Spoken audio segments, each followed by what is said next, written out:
Grinding fresh coffee beans for espresso. Plug the appliance in at the mains and switch on at the supply.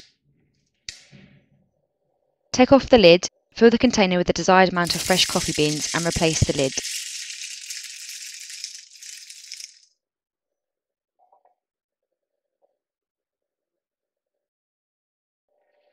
To measure the correct amount of beans for the number of cups you want to make, remember that 1 tablespoon of coffee beans equals approximately 1 cup of coffee.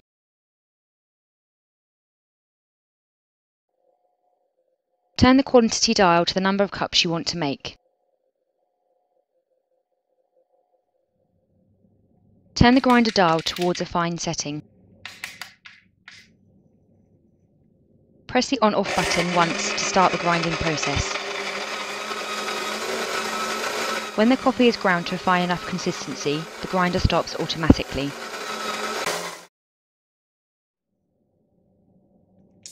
Pull out the coffee tray, take off the lid and the fresh ground espresso coffee is ready to use.